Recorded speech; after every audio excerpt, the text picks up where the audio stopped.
ഹരിയാനയിൽ നരേന്ദ്രമോദിയെയും ബി.ജെ.പിയെയും കൈവിട്ട് ജാട്ട് വിഭാഗത്തിന് പിന്നാലെ രജ്പുത്ര സമുദായവും. ഭിവാനി മണ്ഡലത്തിൽ ഒത്തുകൂടിയ രജ്പുത്ര ക്ഷത്രിയ സമുദായ അംഗങ്ങൾ മോദിക്ക് വോട്ട് നൽകില്ലെന്ന് പരസ്യമായി പ്രതിജ്ഞ എടുത്തു. കോൺഗ്രസിനെ പിന്തുണയ്ക്കുമെന്നും ബ്രാഹ്മണ സമൂഹം അറിയിച്ചു.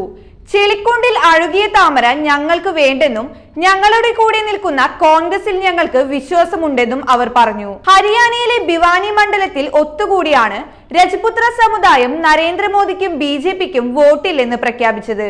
ഓഡിറ്റോറിയത്തിൽ ഒത്തുകൂടിയ ക്ഷത്രിയർ മുഷ്ടി ചുരുട്ടിയ കൈകൾ ഉയർത്തി മോദിക്കെതിരെ പ്രതിജ്ഞ എടുത്തു. ഇതോടെ ക്ഷത്രിയ വോട്ടുകൾ ചോരാതിരിക്കാനുള്ള ബി.ജെ.പിയുടെ ഹരിയാനയിലെ ശ്രമവും പരാജയമായി.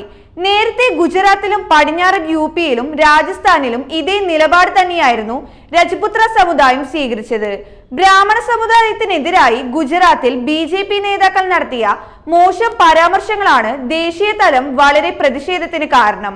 നിലവിൽ ബി.ജെ.പിക്കും നരേന്ദ്രമോദിക്കുമെതിരെ കർഷക രോഷം ഏറ്റവും കൂടുതൽ ഉയരുന്ന സംസ്ഥാനമാണ് ഹരിയാന. കർഷക ഗ്രാമങ്ങളിൽ ബി.ജെ.പിയുടെ സ്ഥാനാർത്ഥിക്ക് വോട്ട് ചോദിച്ചെത്താൻ പോലും കഴിയാത്ത വിധം പലയിടത്തും വിലക്കുണ്ട്.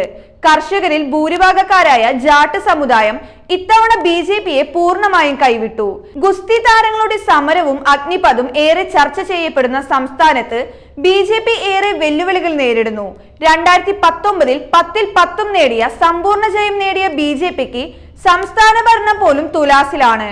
ജാട്ടിതര വോട്ടുകൾ ഏകോപിപ്പിക്കാനുള്ള ശ്രമത്തിനിടെയാണ് ബ്രാഹ്മണ സമൂഹവും ബി.ജെ.പിയെ കൈവിടുന്നത്.